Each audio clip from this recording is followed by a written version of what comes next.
আসসালামু আলাইকুম। আমি কোনো রাজনৈতিক দলের মতাদর্শ বা সমর্থক কোনো ব্যক্তি নই। কিন্তু আমি সচেতন নাগরিক হিসেবে আমার দায়িত্ব কর্তব্য সমাজে অন্যায় এবং ন্যায়কে নিয়ে কথা বলার অধিকার আমার আছে।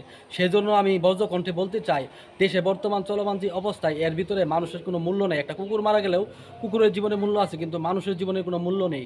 এদের ঢাকা বিশ্ববিদ্যালয়ে আজকে খবরে দেখলাম, প্রিন্ট মিডিয়া বিভিন্ন নিউজে দেখলাম যে তোফাজ্জল নামে এক ছেলেকে, মানসিক ভারসাম্যহীন ব্যক্তি, তাকে মেরে ফেলা হয়েছে পিটিয়ে। মানে কতটা অমানবিক হতে পারে মানুষ, সেটা আসলে বলার বাহুল্য। একজন মানুষ এতটা শিক্ষিত হওয়ার পরেও, ঢাকা বিশ্ববিদ্যালয়ের মতো দেশের সর্বোচ্চ বিদ্যাপীঠে লেখাপড়া করার পরেও তাদের ভিতরে এরকম মানসিকতা যদি পরিবর্তন না আসে, তাহলে সাধারণ যে নিম্ন শ্রেণী বা যারা লেখাপড়া জানে না, মূর্খ, তাদের দ্বারা তো এর থেকে বড় অপরাধ করাটাও সামান্য হবে। কারণ এই যে ঘটনা ঘটেছে, এটা হৃদয় বিদারক। একটা মানুষ ভারসাম্যহীন, মানসিকভাবে পাগল, এবং কি তার পৃথিবীতে কেউ নেই, সে একটা এতিম।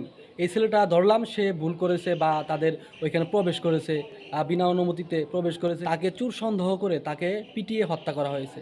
এটা কতটা বর্বরচিত হলে এমনটা করতে পারে। দুঃখিত, আমি তাদেরকে শিক্ষার্থী বলতেছি, তাদের শিক্ষার্থী বলবো না, তাদেরকে আমি আস্ত একটা কুত্তার বাচ্চা বলবো। কারণ কুত্তার বাচ্চা ছাড়া এরকম নিকৃষ্ট মানে কাজ করতে পারে না।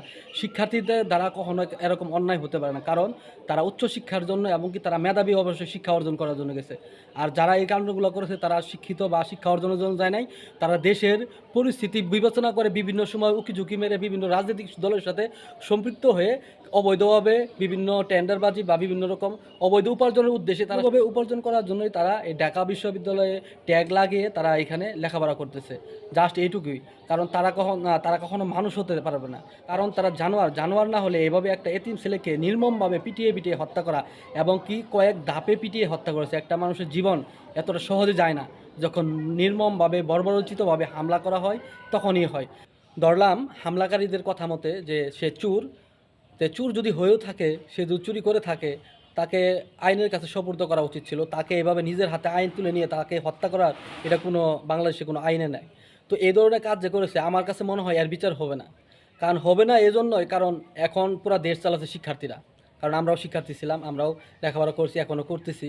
আজকে একটা মানসিক ভারসাম্যহীন লোক মারা গেছে, যদি এর জন্য কঠিন বিচার বা মানসিক ভারসাম্যহীন একটা ব্যক্তিকে এইভাবে চুসন্দেহে পিটিয়ে হত্যা করেছে, তার যদি সঠিক বিচার না হয়, ভবিষ্যতে সুস্থ ব্যক্তিকেও এইভাবে বিভিন্ন রকম চক্রান্ত করে বা বিভিন্ন সন্দেহভাজন বলে এভাবে হত্যা করে ফেলবে, তখন তারও কিন্তু বিচার পাওয়া যাবে না।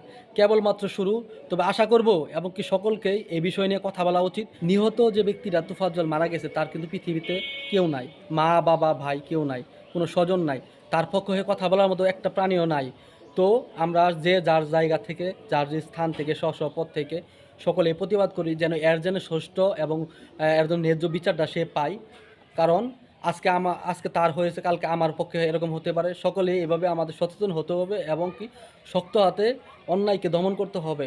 সকলে বজ্রকণ্ঠে আওয়াজ তুলতে হবে যে সমাজে যেন ন্যায়গুলা প্রতিষ্ঠিত হয়, এবং কি তোফাজ্জলের খুনিদেরকে যেন অতি দ্রুত আইনে আওতায় নিয়ে এসে কঠিন থেকে কঠিনতম শাস্তি প্রদান করা হয়।